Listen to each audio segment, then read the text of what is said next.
De C en Savoie, où vit Valérie.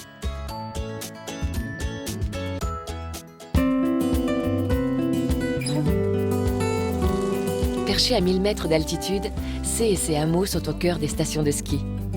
Tout autour, Tignes, Val d'Isère, les Arcs et les Dolomites italiennes tendent les bras aux amoureux de la montagne. C'est là que Valérie, ancienne sportive de haut niveau, a décidé de s'installer il y a 8 ans.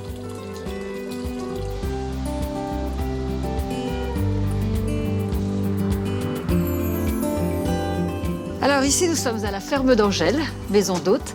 C'est une vraie vieille maison, c'est une vraie ferme qui a une vraie histoire. Et puis, c'est très compliqué aujourd'hui de retrouver des maisons qui sont aussi authentiques, avec autant de charme. Je suis vraiment tombée amoureuse de la maison quand je l'ai vue la première fois.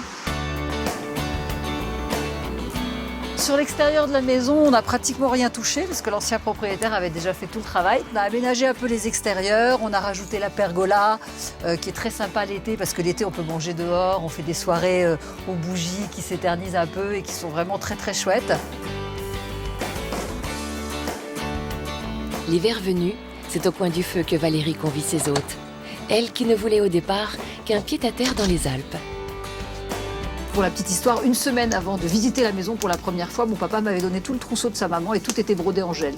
Et j'arrive ici et je vois marqué Gîte d'Angèle. Je dis ça c'est trop fort, c'est vraiment un signe. Et quand j'ai passé la porte d'entrée, je me suis dit c'est là. Je ne peux pas expliquer pourquoi, je savais que ça serait là, je savais que ça serait ma maison. Et c'est un vrai coup de foudre quoi, vraiment. L'envie de faire une maison d'hôte, c'est quelque chose que j'avais au fond de moi depuis très longtemps. Après, j'avais pas l'intention de le faire si tôt. Je me disais, je ferais ça plus tard, à la retraite, j'aurais du temps. J'avais une boîte sur Paris qui me prenait beaucoup de temps et je pensais pas faire ça si vite, quoi. Et le coup de foudre a fait que j'ai acheté la maison et je me suis dit, bon, c'est peut-être le moment de faire un tournant au niveau de ma vie professionnelle. Et du coup, j'ai vendu ma société sur Paris pour me consacrer uniquement à ça. Donc c'est un vrai changement de vie. Un changement de vie qui n'a pas été uniquement motivé par la maison. Car c'est avant tout pour Olivier que Valérie est venue s'installer dans les Alpes. Une histoire pas si banale qui fait écho à celle d'Angèle, la Savoyarde, aujourd'hui décédée et qui a donné son nom à la maison. Angèle était une dame qui a donc vécu ici toute sa vie. Au départ, elle vivait dans la maison qui était juste à côté avec son papa. Et à l'âge de 16 ans, elle est tombée amoureuse d'un soldat qui passait par là. Et bien sûr, parisien. Donc son père était hors de question qu'elle se marie avec un parisien. Et donc son papa n'a pas voulu qu'elle parte avec lui. Et donc elle s'est fâchée avec lui. Elle est venue vivre dans cette maison avec sa marraine. Elle a hérité de la maison à la mort de sa marraine et elle a passé toute sa vie ici, seule, célibataire, en vieille fille. La belle histoire, c'est qu'à l'âge de 60 ans, plus de 60 ans, un jour, elle a entendu frapper à sa porte, elle a ouvert, et là, il y a un monsieur l'attendait, il lui a dit « mais tu ne me reconnais pas ?» Et c'était son amoureux de 16 ans. Et lui était veuf, il est venu la chercher, elle était encore là, et ils se sont mariés. Ancienne ferme, la maison a été totalement transformée par les anciens propriétaires, Francis et Dominique. Valérie, elle, en a fait un nid douillet.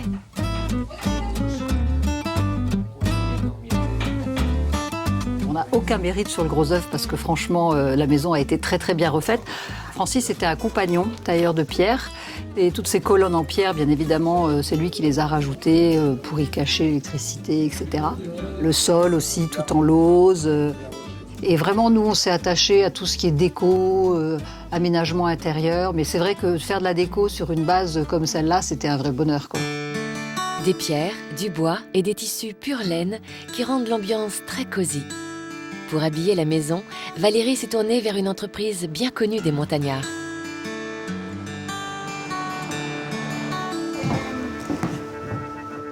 Bon, je vais bien voir un petit peu ce qu'il y a de nouveau. Depuis plus de 200 ans, cette entreprise transforme la laine et crée ses modèles en Savoie. Habillement, mais surtout déco, c'est ici que Valérie trouve son bonheur. Ça se mélange très très bien avec ma déco, où il y a beaucoup de pierres, de bois. C'est authentique, c'est de la pure laine, c'est local, c'est la dernière filature des Alpes. C'est juste magnifique, quoi. Un lieu magique pour beaucoup de Savoyards, car ici, de la laine à la fabrication, tout est local. C'est une fabrique, une filature qui fonctionne depuis 1817.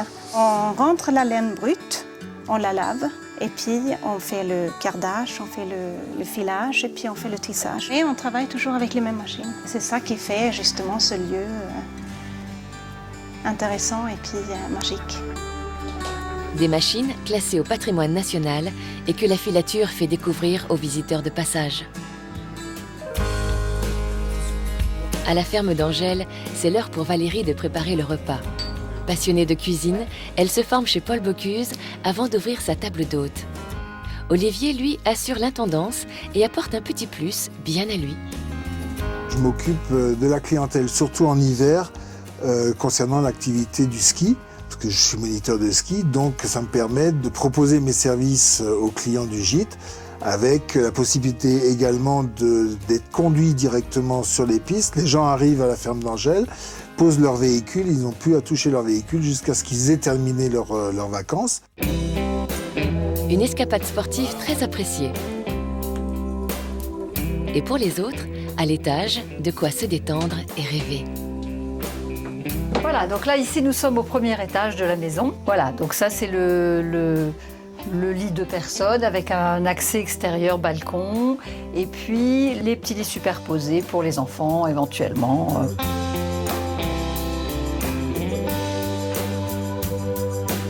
Ben moi je voulais un esprit cocooning, hein. Je voulais que les gens s'y sentent bien, encore une fois. Je voulais un esprit montagne parce qu'on est quand même à la montagne. Par contre, je voulais pas non plus un total look montagne.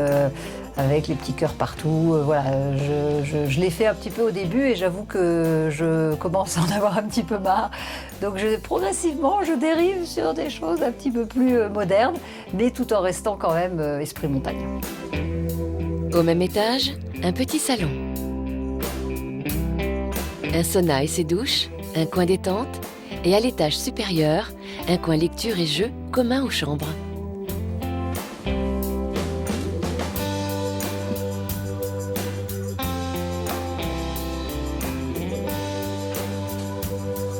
Nous sommes maintenant dans la chambre Edelweiss. Donc c'est la chambre blanche, hein, comme son nom l'indique. C'est une chambre que je voulais romantique, petite chambre préférée des amoureux, on va dire, voilà, avec son lit baldaquin, avec les dentelles. Ça peut être une chambre familiale dans la mesure où c'est une chambre duplex et où sur ce duplex, on a sur la mezzanine donc deux lits d'une place pour des enfants. J'aime bien chiner, j'aime bien changer, donc je troque pas mal. C'est-à-dire qu'au bout d'un certain temps, quand j'en ai marre, je remets tout au troc et je rachète des nouvelles choses. Autour du feu de bois, les amis et les hôtes partagent le même repas, oubliant l'espace d'un week-end, le quotidien.